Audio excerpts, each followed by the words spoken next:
지금 남해 쪽만 그렇게 30cm까지 출렁출렁합니까? 아니면 내륙 쪽도 일단 뭐 서울이 네. 일단 수도니까 네. 서울의 경우를 예로 든다면 어떤 정도 예상하세요? 그러면은 이렇게 답변 드리면 아마 편할 것 같은데요. 이미 이 방콕에서 흔들리는 정도를 우리가 목격을 했기 때문에 그보다 훨씬 더 큰 규모의 흔들림이 서울에서도 느껴질 수 있다는 얘기를 하는 거예요. 교수님께서 난카이 대지진이 한국에도 영향을 준다. 그래서 대한민국 한반도가 30cm가 흔들릴 것이다라고 얘기를 하신 적이 있으시더라고요. 네. 2024년도 8월 달에 아마 기억하시겠지만 일본 정부가 굉장히 이례적인 조치 하나를 합니다. 당시에 규모 7.1 정도 되는 지진이 큐슈 앞바다에서 발생을 해요. 예. 난카이 해구 지진이 예상되는 바로 그곳이. 그러다 보니까 일본 정부가 어떤 조치를 취하냐면 거대 지진 주의보라는 것을 전국적으로 발령을 내려요. 네. 일본 정부가. 일본 국민들의 패닉은 말도 못하고요. 그 당시 8월 초에 지진이 발생을 하고 8월 8일로 제가 기억을 하는데요. 예. 약 일주일 동안 그 경보를 유지를 합니다. 8월 15일 날 해제를 하는데요. 음흠. 일주일 동안 일본 전역이 아주 패닉에 빠지는데 예. 왜냐하면 일본 정부가 그렇게 발령한 사례가 없거든요.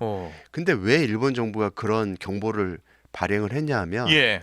동일본 대지진 발생하기 이틀 전에 규모 7.1 지진이 바로 그 해역에서 발생을 해요. 아. 그리고 그 지진이 나고 나서 이틀 후에 규모 9.0 지진이 발생을 하거든요. 그러니까 난카이 해곡에서 규모 7점대 초반의 지진이 발생을 하니까 이거 동일본 대지진처럼 이틀 안에 큰 지진 나는 거 아니야? 예. 라는 우려를 하게 됐던 거고요. 그래서 일본 정부가 이 거대 지진 주의보를 내렸던 거죠. 어허. 그런데 그때 7.1 지진이 발생을 했을 예, 때 예. 그 지진파가 우리나라 남해안에도 기록이 잘 됐어요. 우리나라도 지진계가 되게 많다 보니까 예, 예. 남해안에 기록된 그 지진파를 봤더니 규모 7.1 지진이 만들어내는 지진파가 최대 높이 1cm 이상 움직이는 지진파를 만들어낸 거예요. 우리나라 남해안에 지진계 그대로 나온 게. 예. 근데 아까 말씀드린 대로 만약에 최악의 경우 규모 9.0 지진이 발생을 한다면 예. 7.1일 때 1cm가 움직이게 되면 32 곱하기 32에서 1000배가 더 큰 지진이 발생하게 되면 예. 한반도에서는 1000배의 루트를 씌워준 앰플리튜드 배만큼 관측이 되거든요. 예. 그게 한 30배 정도 됩니다. 아. 그러니까 1cm 정도 보였던 게 30cm로 나타난다는 얘기예요. 쉽게 설명을 드리면 야, 예. 규모 7.1 정도에서 1cm를 만들어낸다면 우리나라 남해안에 규모 9.0 지진이 만약에 이 난카이 해곡에서 발생을 한다면 우리나라 남해안 일단에서는 30cm 이상의 큰 땅의 흔들림을 만들어낼 거다. 이건 관측 자료가 그러니까 예, 예. 이거 뭐 틀림없는 사실이라고 할 수 있는 거죠. 일본에서 대지진이 일어나는데 왜 대한민국이야라고 생각할 수 있는데 대한민국도 그러니까 남해를 비롯해서 직격탄을 맞을 수 있다라는 거예요? 그렇죠. 30cm면 사실 어마어마한 수치 아닙니까? 이만큼이 네. 왔다 갔다 한다는 거 네, 아니겠습니까? 그 정도가 그러니까 이렇게 출렁출렁 한다는 땅이 거예요. 왔다 갔다 한다는 말씀이시죠? 네, 그렇죠. 관측 자료가 실제로 그렇게 나와 있으니까요. 이거 뭐 제가 거짓말을 할 수도 없는 얘기고. 이게 남해만 그렇게 되는 거예요? 아니면은 뭐 서울 뭐 아니면은 뭐 인천 뭐 호남 뭐 다 전국이 그런 거예요? 어디?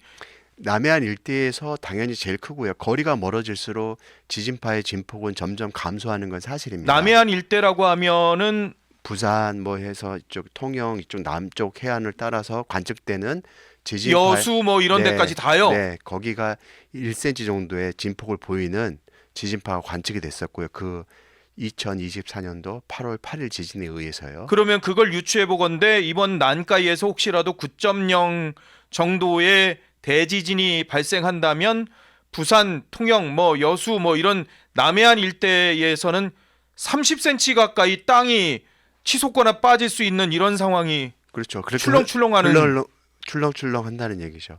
그리고 아까도 말씀드린 대로 이제 저주파 에너지라고 하는 것들이 되게 위험하다고 했잖아요. 예. 이 에너지는 다 저주파 에너지에 해당됩니다. 30cm씩 움직이면서 저주파로 흔들리게 되는 거거든요. 그러면 건물들은 그런 저주파 에너지에 계속 흔들림을 겪게 될 거고 그동안 건물들이 과연 충분히 안전성을 유지할 수 있느냐 이런 부분을 이제 고민을 해봐야 하는 거죠. 부산만 해도 높은 건물들이 엄청 많거든요. 그렇습니다. 그래서 이제 혹자는 이런 말씀을 하세요. 우리나라 건물들은 내진 성능이 충분히 갖췄다.